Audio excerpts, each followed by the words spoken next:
Welcome to Storytime at the Square. My name is Katie, and we're going to be reading A Hat for Mrs. Goldman, a story about knitting and love by Michelle Edwards and G. Brian Karras.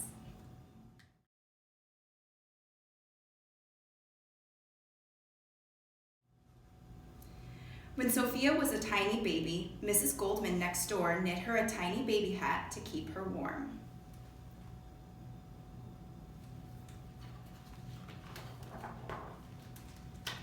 Now Sophia is big, and she makes the pom-poms for Mrs. Goldman's hats. Hats for the tiniest babies. Hats for small, medium, and large friends and neighbors. Mrs. Goldman taught her how.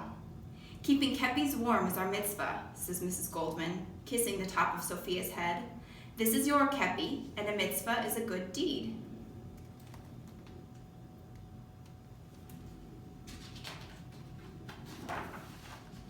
Sophia and Mrs. Goldman bundle up to walk Mrs. Goldman's dog, Fifi. Winter is almost here. Fifi wears her dinosaur sweater. Sophia wears her fuzzy kitten hat and matching mittens. Mrs. Goldman made them all. An icy wind blows Mrs. Goldman's hair left and right. It turns her ears pink. "Where's your hat?" asks Sophia. "I gave it to Mrs. Chen," she explains. "Mrs. Goldman's kepi must be cold," worries Sophia.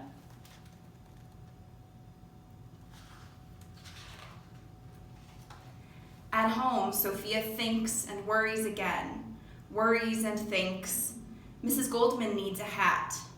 Who will knit one for her? Not Mrs. Goldman. She's too busy knitting for everyone else. Last year, Mrs. Goldman taught Sophia how to knit. "I only like making pom-poms," decided Sophia after a few days. "Knitting is hard, and it takes too long."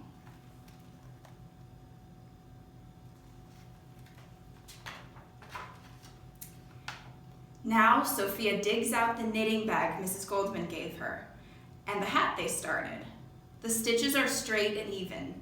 The soft wool smells like Mrs. Goldman's chicken soup. Sophia holds the needles and tries to remember what to do.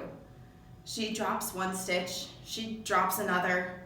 Still Sophia knits on. She wants to make Mrs. Goldman the most special hat in the world.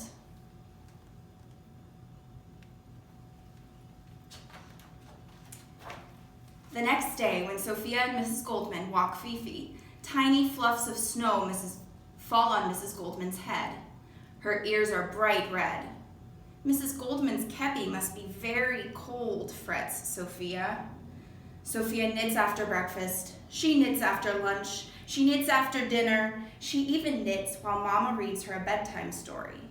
But Sophia doesn't knit when she is at Mrs. Goldman's house. The hat is a surprise.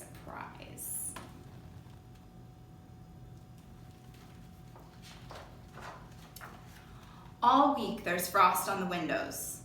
One day when they are walking Fifi, Mrs. Goldman wraps Mr. Goldman's scarf around her head like she's a mummy. A fierce wind unwraps it and flings it up high. Sophia jumps and grabs an end of the scarf. Fifi nips at the other end. In the dinosaur suit. "Mrs. Goldman's kepi must be freezing," shivers Sophia.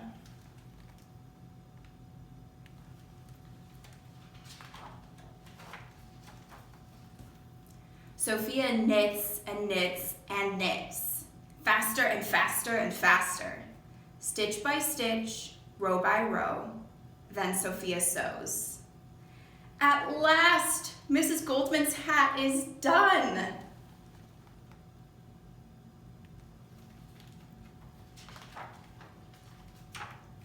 Sort of. The hat is lumpy and bumpy.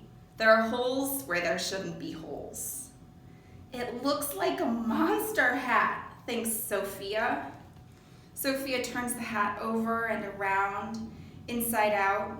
Mrs. Goldman's hat should not be a monster hat that will scare Fifi.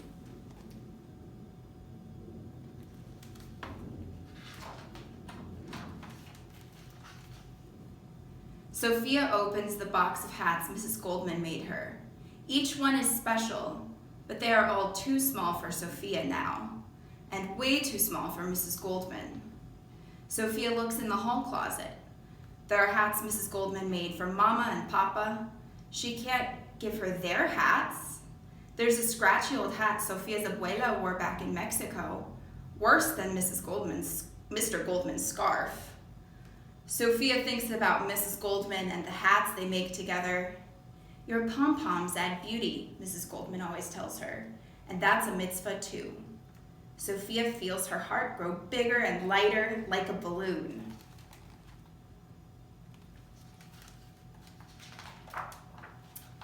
She searches her room for red yarn. Red is Mrs. Goldman's favorite color. She gathers her scissors, her sewing needle, and her stack of index cards. Sophia gets busy, very busy.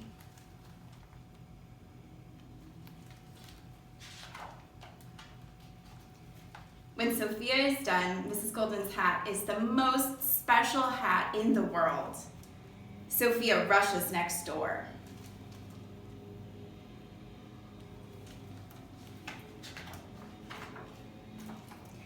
Surprise!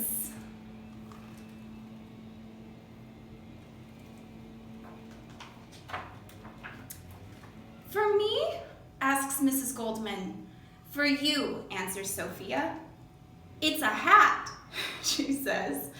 Of course it is, exclaims Mrs. Goldman, and she hugs Sophia, and then she cries.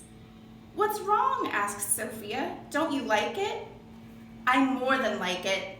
I love it, declares Mrs. Goldman. Gorgeous, like Mr. Goldman's rose bushes. And you know how I love his roses. Mrs. Goldman kisses Sophia on top of her kepi. I made it all by myself, Sophia tells her. Amazing, and will you look at all those pom-poms? 1, 2, 3, 4, counts Mrs. Goldman. Sophia joins in. There are 20 pom-poms on Mrs. Goldman's hat, each one made with love. She gently puts her hat on.